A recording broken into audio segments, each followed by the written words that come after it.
There you see it, the countdown clock, 16 minutes and counting. Polls will close in Michigan, the biggest prize tonight. As we take a look at the Republican board, the scoreboard so far, there are votes coming in. This is from West Michigan, where the polls have already closed in some of those precincts, and you're seeing Donald Trump with a lead there, 89,000 votes, and John Kasich in second. As the rest of the polls close, we'll get that raw vote total in and be able to give you a better picture of the whole state. On the Democratic side, you can see the Western Michigan vote totals coming in there, and it's pretty close between Bernie Sanders and Hillary Clinton. 59 delegates up for grabs for Republicans in Michigan.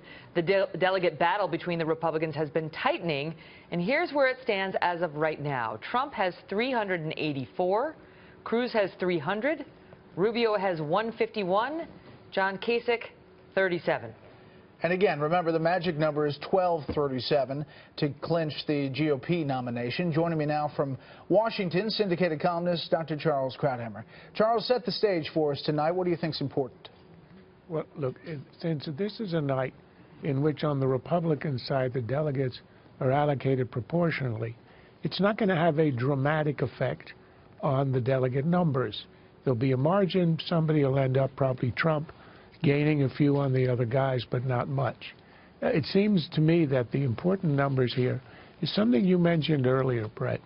The fact that Trump scores so low on shares your values, something like 13%. And it turns out, of course, that doesn't matter. In this election cycle, this is something completely different. And it's connected with the other result from the exit polls, namely the fact that Trump beats Cruz among evangelicals, which is sort of counterintuitive.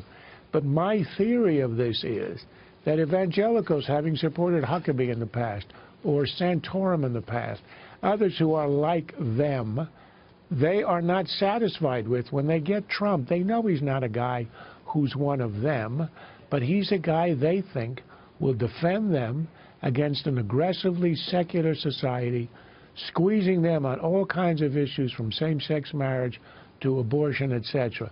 They don't care about the values part. They care about protection and defense and being a tough guy, leadership, strength. So that's the story of the entire campaign beyond the evangelicals.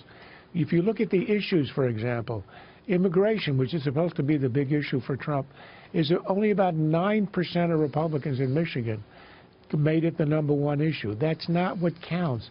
It is the attitude that comes out of his immigration stance.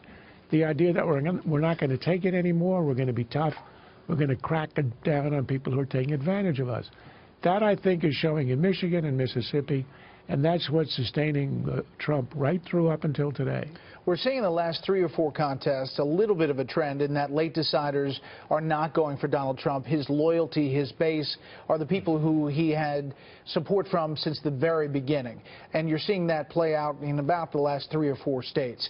But the biggest thing, Charles, seems to be a want for an outsider, a want for somebody to go in there and kick the table over and start over and anger about Washington.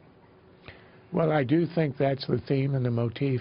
And what Trump has captured, there were a lot of people competing for that idea, specifically Cruz. But Trump is basically saying, look, it's not so much my ideas or proposals. They shift. It seems to have no effect. He says stuff that is occasionally outrageous, no effect. It is exactly that. I mean, very high numbers who say they feel betrayed by the Republican leadership. If that's the case, there's nothing that you want to defend in that, and the guy who's the toughest on the leadership and on the other guys out there, the bad guys, is the one who comes out ahead, as is Trump. Charles, as always, thank you.